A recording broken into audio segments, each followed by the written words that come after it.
The shattering of glass in the dead of night is a sound that promises nothing good, but the keening wail that followed it, a sound of pure, primal terror, was what tore me from a dead sleep and sent my heart hammering against my ribs like a trapped bird. It wasn't just a noise from the apartment next door, it was a sound of such profound vulnerability that it felt like a physical blow, a sharp jab of electricity that bypassed all logic and struck directly at the core of my instinct. In the disorienting darkness of my own room, the echo of that scream seemed to hang in the air, a spectral presence that chilled the blood and made the very shadows in the corners of my room seem to writhe and pulse with unseen menace. My first, groggy thought was of an intruder, of violence, of a horror movie scenario playing out just feet away in the one place I was supposed to feel safe. Before I could even process the thought of what to do, the frantic sound of scrambling, of a door being flung open, and then a blur of motion filled my doorway, and before I could even lift my head, a warm, trembling body slammed into mine, two arms wrapping around my chest in a grip that was as desperate as it was fierce. If you believe in the power of kindness and second chances, in the quiet miracles that happen when two broken souls collide, please take a moment to hit the like button, share this story with someone who needs to hear it, and subscribe to our channel for more tales of the human heart. Your support helps us share these moments of grace. Her name was Sophia, my new roommate of only 3 days.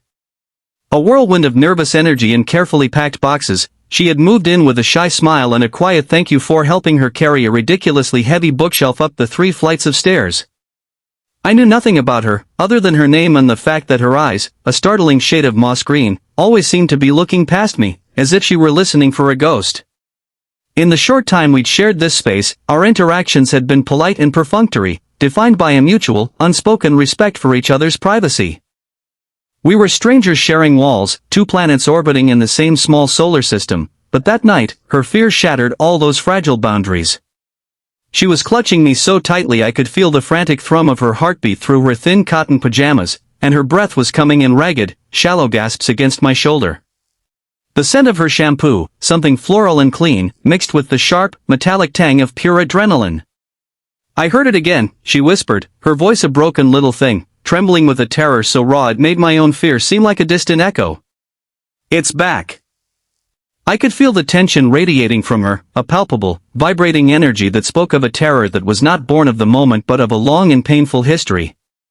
The sound she was talking about wasn't just a window rattling in the wind, it was the ghost of a sound, a specific, grating noise that I hadn't even consciously registered from my room. But for her, it was a trigger, a key that unlocked a vault of terrible memories. I didn't know what she was running from, but I knew in that moment that her pain was real, and that the safe, quiet sanctuary of our apartment had just been breached by a phantom from her past. Hey, I said, my voice softer than I intended, my own hands instinctively coming up to gently pat her back. The gesture was clumsy, a movement I'd seen in 100 movies, but it felt right. I was holding a stranger who was clinging to me as if I were a life raft in a storm-tossed sea. You're okay. It was just a car backfiring, or maybe something in the hallway. The building is old, it groans all the time. I tried to sound reassuring, but even I could hear the hollow uncertainty in my own words. The look in her eyes when she finally pulled back just enough to meet my gaze was a silent testament to the fact that her fear was not so easily dismissed. The struggles she carried were etched into the lines of her face, illuminated by the faint blue glow of the street lamp filtering through my window. It was a face that was young, but held a weary wisdom, a resilience that was only barely holding. I saw the marks of sleepless nights in the dark circles under her eyes, the way her lower lip trembled as if she were constantly fighting back a sob that was always threatening to escape. The challenge wasn't just the noise, it was the narrative she had built around it, a narrative of fear and persecution that had followed her from her last apartment, from the last city she'd tried to make a home. She began to speak, her words tumbling out in a frantic, disjointed stream. She told me about a past she was desperate to escape, a relationship that had soured into something sinister, a man named David who couldn't let go, who had a knack for finding her no matter how far she ran. The noises were his calling card, she insisted, a psychological warfare designed to break her down. The sound of something being scraped against the wall, a specific, dragging noise that only he could make, was a promise that he was still there, still watching, still in control. Sitting on the edge of my bed, still holding my trembling roommate, I felt a wave of profound helplessness. I was a stranger, a mere footnote in the story of her life. What could I possibly do to combat the demons of her past? The walls of our small apartment, once just a barrier against the outside world, now felt thin and flimsy, completely inadequate to keep out the shadow that haunted her. Every creak of the building's old bones, every gust of wind that rattled the window panes, was amplified in the silence of the night, and I could feel her flinch with each one. It was a vulnerability that was terrifyingly intimate. I couldn't fix her, I couldn't erase her memories, but I could be here. In that moment, that was the only thing I had to offer. So I stayed, holding her, listening, letting the silence stretch between us until the frantic rhythm of her breathing began to slow. The panic that had driven her to my room had subsided, replaced by a bone-weary exhaustion. We didn't solve anything that night, but something shifted. The terrified stranger in my arms had, in her moment of greatest fear, chosen my room as her sanctuary. And I chose to be worthy of that trust. The weeks that followed were a delicate dance of newfound trust and unspoken understanding. Sophia was quiet, always hesitant, as if she was apologizing for the very space she occupied. She would jump at sudden noises, her eyes darting to the door at the sound of a key in the lock. The main challenge now wasn't just the external threat, but the wall she had built around herself. She was polite but distant, a ghost in her own home, careful not to impose or be a burden. But I started to see her in different ways. I began to notice the small, kind things she did. She would leave the last cup of coffee for me, or water the little succulent plants she'd noticed I'd neglected. We started sharing meals in a silent, mutual agreement. Dinner became a time of careful conversation, where I would talk about my day, my work, my family, in a slow, one-sided exchange. And then, one evening, she told me a joke. It was a terrible pun, the kind that makes you groan, but her smile that followed was like the sun breaking through storm clouds, and I knew we had turned a corner. The change was glacial but undeniable.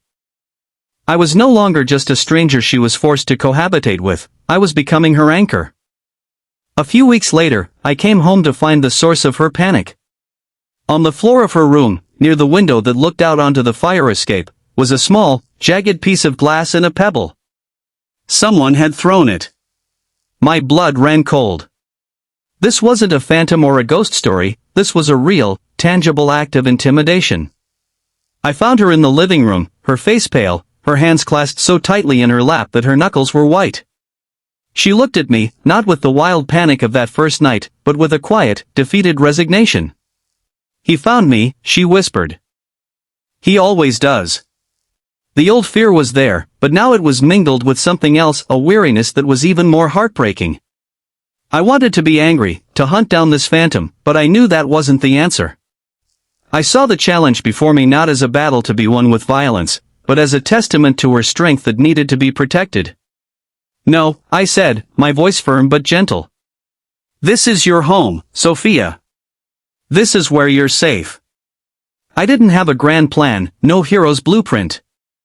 All I had was a steadfast resolve and a belief that no one should have to live in fear. That night, we didn't just talk. We strategized. We called the police, a process that was both terrifying and empowering for her. We changed the locks, set up a simple security camera by the door, and made a plan. But the most important step was the quietest one. I gave her a spare key to my room, a simple metal object that I placed in her palm. If you ever hear anything at all, you come in here. No questions asked. The look of sheer, unadulterated relief in her eyes was worth more than any grand gesture. She was no longer alone in her fight. The noise that had once been a symbol of her isolation and fear was now a call to action, a signal that brought us together rather than tearing her apart. It was the beginning of her fight back, not with anger, but with a community of two. It was in that moment that I understood the real story. It wasn't about me saving her, but about us, two lonely souls in a big city, finding a way to be brave for each other. As the days went on, the change in her was profound. She started to laugh more, to sing along to the radio in the kitchen, to leave her door open while she worked. The act of being believed, of having a witness to her fear, had started to heal the deepest wounds. One evening, as we sat on the fire escape, watching the city lights flicker to life, she leaned her head on my shoulder.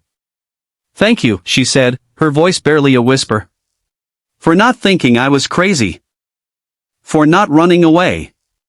I thought about the first night, a terrified girl crashing into my room, wrapping her arms around me, and how that moment of pure human connection had changed everything. The struggle wasn't over. The threat from the outside, from the man named David, was a constant low hum in the background. We were still vigilant, still cautious. But the internal battle, the war against the shame and fear in her own heart, was one we were winning, together. The noise that had once been the soundtrack of her terror was now just a noise. We had reclaimed the silence, not by escaping the world, but by facing it together. It was a quiet, unglamorous victory, but it was ours. If this story touched your heart, if it reminded you of the power of a single act of kindness, please take a second to engage with this video. Your likes, comments, and shares help us bring more stories of hope and humanity to light. Let us know in the comments below, have you ever had a moment where a simple act of presence meant the world to someone? Share your story with our community. The day the court order was finalized, I came home to find our living room filled with the warm, spicy scent of baking, and Sophia was at the stove, stirring a pot of chili with a grin that stretched from ear to ear. She had her hair pulled back, and there was a smudge of flour on her nose. She looked free. She looked at home. "I'm making my grandmother's recipe," she announced, her voice filled with a lightness I had never heard before. I figured it was time for a proper celebration. She wasn't just celebrating a legal document, she was celebrating her reclamation of a life that had been stolen from her. She was no longer the terrified girl who had run to my room in the dead of night, but a woman who was taking her power back. That night, over a bowl of the best chili I've ever had, we talked for hours, not about fear or the past, but about our dreams. I told her about my desire to go back to school. She told me about her art, painting landscapes she'd once thought she'd never see again. Our shared space was no longer a place of uneasy truce, but a crucible of resilience, a testament to the fact that even in the darkest of times, the human spirit, when nurtured by a little empathy, can find a way to bloom. And it all began with a noise, a moment of panic, and a simple, earth-shattering embrace. It began with a choice to be kind. Before you go, we have one special request for our viewers. We want you to feel a part of this community. So please, take a moment to comment below and let us know how you plan to be a source of strength for someone in your life today. Your words have power, and we want to hear them.